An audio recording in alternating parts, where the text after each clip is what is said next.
ไม่สงค่ะไม่สงในวันที่เสาร์นี่ครับเนาะในวันที่เสาร์2 เดือนปี 2565นะครับเนาะเมื่อไหร่ก็มาพบยาข่าวใจวันยำใบวันแทงปอดอ่อนตอนหนึ่งนะครับเนาะอันนี้ก็ไล่หันเข่าในสีเวงเมืองใหญ่เฮาขาเป็นมาซึ่งคือในอันเป็นในนาตีโคเขียว SSPP เขากุ้มกำในเฮ็ดสั่งแลซ้ำมีไว้ซุ่มแก่เพี้ยนหรือซุ่มเขมโมเลียนั่นกูตีในวันเมื่อในพอเฮามาเลียเพียนตัวเต้ๆในหึงนานในซุ่มโคเขียว SSPP ในตื่นตีล่างการมันห้างในไปด้วยค่ะนะก็เพื่อนั้นแหละอันตีล่างการมันห้างในเสื่องหือคาลาเนี่ยอันSSPPโคเขียวเขาถึงตีไหลในซุ้มแกเฟียนนั่นถึงไว้ตีนั่นในค่ะเนาะถึงไว้ตีนั่นก็เพื่อนั้นแหละอันตีมันถึงไว้ตีไหลเย้าก็เปลี่ยนไว้ตีนั่นอันเสื้อในเปลี่ยนไว้ในสภาวะนั้นหูดซักลอกไล่ตาตีหาเงินพอเฮ็ดเพชรปักเปิงหมายมีเสื้อไหนพอฮิตพิษ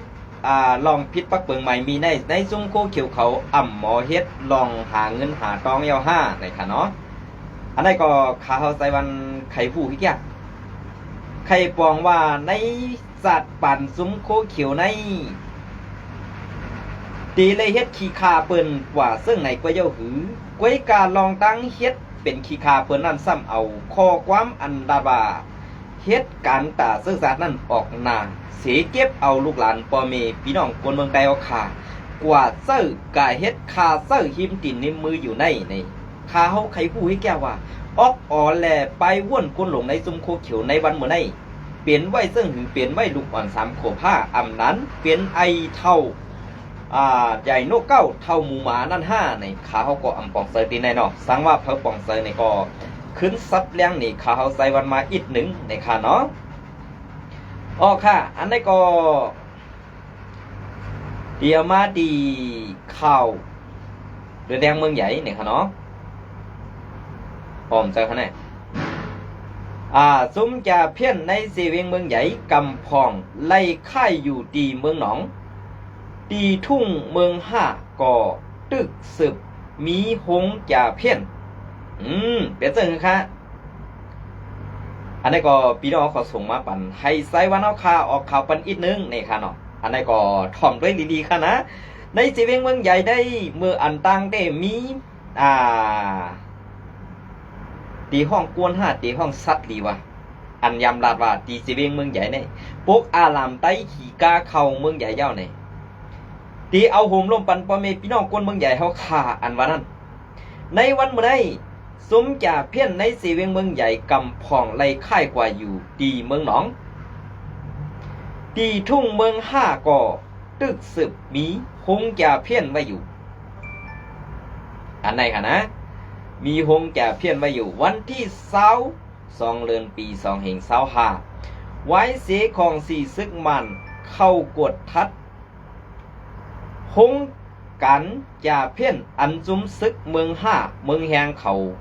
กุ้มกำไว้ตีเซเวงเมืองใหญ่ซึ่งไต้ปอดห้องนั่นเย้าไล่ยินข่าวว่ากวนเหตุการณ์จ่าเพี้ยนกำพองไล่ค่ายกว่าอยู่ดีไล่ค่ายกว่าอยู่ต่างตีมาตั้งเวงเมืองหนองซึ่งไต้ปอดสันว่าไหนซ้อมนั่งซุ้มสื่อข่าวเขาไล่สอบทัดหู้มานั่นเต้ว่าในพื้นที่เมืองเมืองแหงอันซุ้มซึกปีจุจิตเมืองเขากุ้มกำไว้ปอดสิงสานวันออกเมืองใหญ่นั่นก็หงจ่าเฟี้ยนหงกันจ่าเฟี้ยนตั้งสืบตึกมีอยู่ในเย้าตีเอาวันที่5 เดือนธันวาคมปี2565มานั่นของสีซึกมันเอายังซึกหมอก2 ปากไปไล่เข้ากดทัดอ่องตีหงจ่าเพี้ยนในพื้นที่ซึกปีสุจิตเมืองเซเวงเมืองใหญ่นั่นซุ้มจ่าเพี้ยนกำพองสั่งค่ายตีอยู่ เขาว่าไหนเจียวลอยลองในกวนเมืองห้าก็อันหู้ลองหู้ต่างกันจาเพี้ยนก็หนึ่งลาดเนติสื่อเขาว่าเพราะว่าของสีซึกมันดีกว่าตีหงการจาเพี้ยนในเขาตีลักปองเข่าปันไว้กันอ่อนตั้งสีสั่งเข้ากว่าซื้อไปก็ตีไปยินว่ากำพองไปลุงกว่าตั้งเวงเมืองหนองกำพองก็ค่ายเข้ากว่าอยู่ในพื้นที่ปีสุจิตเมืองห้าในก็มีว่าไหนอันจุมปีสุจิตเมืองห้ากุมกำไว้เมืองห้าเมืองแหงมันเกี่ยวมันเฮิงมันปังซากว่าซื้อในสีในในมีกวนเหตุการณ์จาเพี้ยนอ่ำย้อมสีเหงว่าไหนซึกมันตีเข้ากวดทัดที่ยบหงจาเพี้ยนตีเอามือในวันที่2 เดือนปี2เหง25ต่อถึงในวันที่2 เดือนปี2เหง25นั่นสีที่ยบไล่กวนไปห่มลมปัญหาก็เข50ก็กวนเมืองเวียดนาม18ก็กวนเมืองมัน34ก็ที่ยับไหลห่มตั้งหมด1ปาก2ก็ในคลองสีซึกมันไหลปืนเผากว่าเมื่อในวันที่12 เดือนปี25นั่นหนังไหนตีเอาหัวเลือนที่2มาในย้อนปือซุ้มเคเขามีและของสีซึกมันก็สั่งไล่ตีลงมือเหตุการณ์เพียวมวยซุ่มจาเพี้ยนอันเหรียญเงินหรือออนไลน์นั่นมาสีที่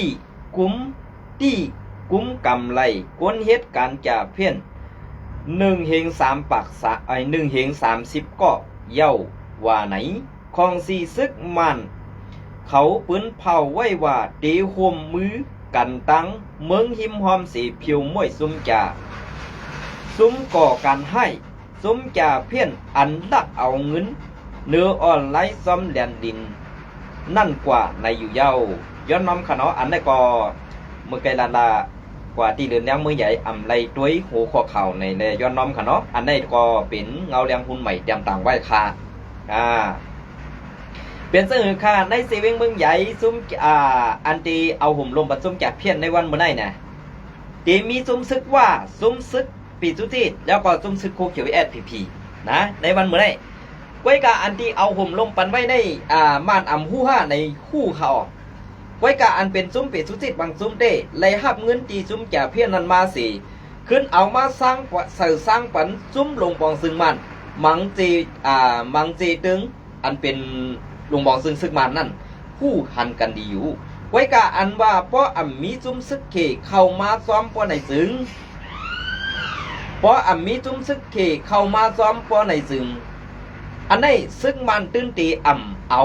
ลองเอาตังมันสิตีปองข่าวปันจุ้มแก่เพี้ยนในให้จุ้มซึกปีจุติถือนั้นซึกโคเขียว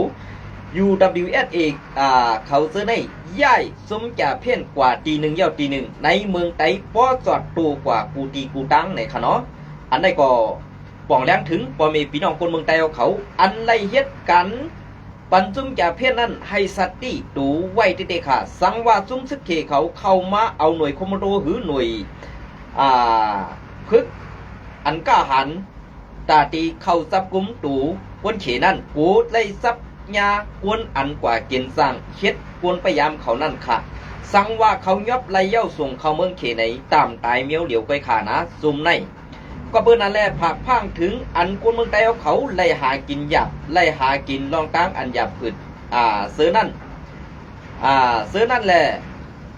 เป็นรองตั้งอันหากินง่ายจ้อมหรือจุ้มจ่าเพี้ยนนั่นในก็ให้พังสติกันเตี้ยวๆว่าในค่ะเนาะ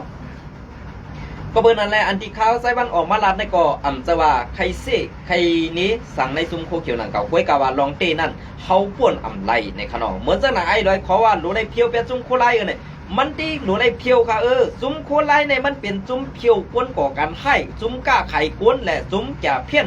ซุ้มกล้าขายยาเสื้อในแหละมันสั่งว่าคัดขวางในการเฮ็ดลองหมึกลองแก๊กในซุ้มโคเขียวเขานั่นตาเสียแหละสั่งว่าไอ้ลอยขอนั่นใครเขียวมวย8ซุ้มR4SS เท่าคานั่นตาเสียในอันใดก็ให้ไล่หู้ป้องกันกูก็กูบนปีน้องคนเมืองใต้เอาขาเจอกวนซึกR4S อันตีเฮ็ดหมึกเฮ็ดเหลืองต่อคนเมืองเป็นซุ้มโคเขียวตับปองสู้ปอดของเขาอันเป็นลูกซุ้ม FPNCC เจ็ดซุ้มเมืองใต้ปอดของนั่นขาออกอันไปเฮ็ดให้และอันกลางหมักห่างหมักในซีเวงเมืองกึ๋งและซีเวงลายขาซีเวงทุ่งโกงเสือในเจอซุ้มซึกR4S ค่ะเป็นซุ้มซึกโคเขียวSPB วันโหโทนาผู้ก่อการให้ในเมืองใต้เสียจังไล่ว่าเป็นกวนอันเป็ดหลายแหล่ย่าเกาในเมืองไต้เฮาขาป้อจอดตู่กว่ากูวันกูมึงกว่าจอดกว่ากูตีกูตังในวันเมื่อไรเปลี่ยนเสื้อหือในอันได้ก็บอกว่าในซุ้มโคเขียวตีเฮ็ดเสื้อหือเต้ๆในเหรียญป้อเมพี่น้องคนเมืองไต้แปดพี่น้องคนเมืองไต้เมื่อเหลียวในเขาอันเขาอยู่นั่นเขาอยู่ไว้ในซุ้มจ่าเพี้ยนในซุ้มจ่าเพี้ยนกำไรเขาซับซุ้มหมอเหรียญเหกำไรอันเขาย่ำเหรียญป้อเมพี่น้องคนเมืองมาเขาตัง60-70 ปีนั่นเขาก็ขึ้นมาสอนปัดซุ้มจ่าเพี้ยนเองกำไรซุ้มจ่าเพี้ยนเขามาอยู่ในนาทีเขาเองดอกเหรียญเอาดอกเหรียญธรรมะติ๊กติงเอากวนเมืองเงินกวนเมืองเข่ากวนเมืองอยู่คือใหญ่ๆนั่นกันนะเนาะย้อนซุ้มซึกว่า UWSA เอาแห้งซึกใครพืชซูซุ้มซึกขัง TIA ดีบาง2ซีวิงลาเซลแหลกวนเมืองคือขังเขาลูกในกลางเสือซอยซึกขังว่าย่อมหับซุ้มซึกว่าในสีซุ้มซึก TNA ร้อยก็ซุกไผ่ซึกว่าสีมาหำกวนเมืองซื้อในกลางเสือต่อซุ้มซึกว่ายอบ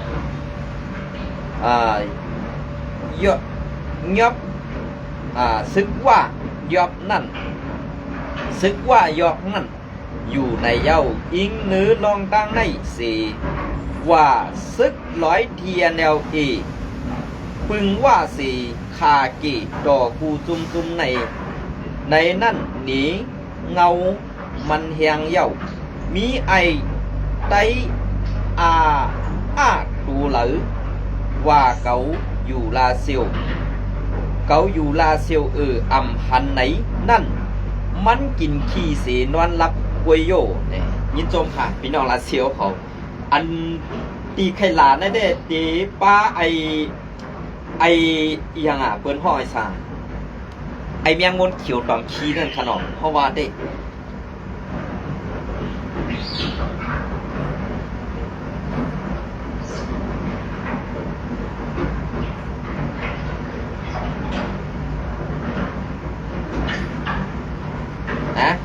เป็นเสื้อหือค่ะบอลเขาขาดในเด้มันเพราะว่าสุดแท้เป็นคนยาเสียยาคือตาเมื่อวันเนี่ยตาเมื่อมีวันเนี่ยลัดข่าวอีสานกูวันไหนลัดดองเต้เลยอันเอาจุ้มจ่าเพี้ยนว่าจุ้มอันนั้นอันไหนว่ะจุ้มเจ้านั้นเจ้าไหนว่ะเมื่อถามใครมาผิวมวยจุ้มโคลายอยู่ติ๊กนั้นโคลายผิวมวยจุ้มจ่าเพี้ยนจุ้มกายาแหละเมื่อสังหะในวันเมื่อได้อันดีเขามอบปันมือลองไผ่ข่าวสังสิงเจ้าไหนเมื่อตั้งลากลาเขาเหมือนตังปวดนั่นน่ะก้อยกะอันเขาหูที่ปองมันก็ปัวออกเขานั่นมันกินยานำแห้งน่ะแหละก้นหลงในซุ้มโคเขียวนั่นหูที่ปองมันนั่นน่ะสั่งว่าก้นหลงก็ไหลเหมือนเจ้าหนังเขาคาใจวันลัดในก็อย่าไปกินทุนให้ต้องค้นค่ะนะเพราะเป็นก้นหักเสื้อตาเป็นก้นหักก็มีพี่น้องก้นเมืองในเขาคาดึงละเขาคาหลาได้เป็นก้นอันหักหลังเสื้อตาแหละอันเมือกเรื่องต่อพอมีพี่น้องก้นเมืองเห็นนั่นอยู่คือใหญ่ๆกว่าก็เพื่อว่าการใต้ในป้อเฮาขาใจกันป้อเฮาขาดันป้อก้อหนึ่งว่าก้อหนึ่งมีรองมนมีก้อหนึ่งก็ตื้นตีมีตาตีกึดลาดได้เนี่ยอันไหนมันบอกว่าเฮาขาคนเมืองนั้นดีได้หู้ดูป่องเสือเผยมันเสียเฮ็ดกว่าหังเผยหังมันขาในซุ้มฮักกังซื่อสัตว์อันว่าได้กำกองต่อคนเมืองไว้เฮ็ดการตาผู้เฮ็ดการตาเดตึกผู้เขียนให้พ้นออกในนาทีกุมกำแหละตาดีเขียนให้ในนาทีกุมกำนั่นเป็นของคนเจ้าคือกว่าแทงนั้นในเขาดิคัดเสรองในไว้ลองให้คนเมืองใต้เขาขากวัดผ่านเขาเตบีบงานเก็บควันกู้สำเสียนปึงย้อนเงินย้อนเข่าขึ้นผ้าขึ้นหมอกมีปันในก็คนเมืองกะไรทุกข้าสีค่ายไป ดเฮิรนแปดเยแปดอุกแต่เป็นเสกว่าทุกค่าแทงตั้งหน้าอันได้ปองว่าในซุ้มเฮ็ดการซื่อสัตย์อันดอกแดนพ่อแม่พี่น้องคนเมืองอันเอาห่มลมมาซุ้มจ่าเพี้ยนอยู่ในวันมื้อได้เป็นกวนเป็ดหลายดังปึกนี่อันได้อำว่าซุ้มซึกหลายขนาดป๊อเผากินทูในก็ต้องคนหับกว่าในก็ขาวใส่วันก่อมสังมหังในขนาดอันได้ก็บอกว่าขาวใส่วันออกมาลัดนี่ดองอันในนาดีซึกโคเขียวผีพบว่า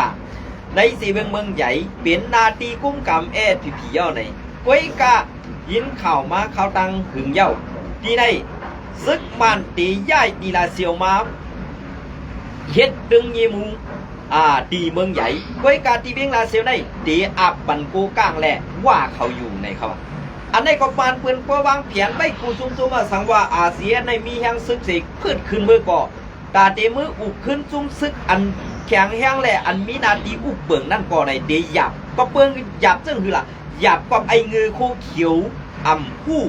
ลองตั้งการต่อสู้ในลูกพื้นเฮ็ดตีมูกีสีเพชรเล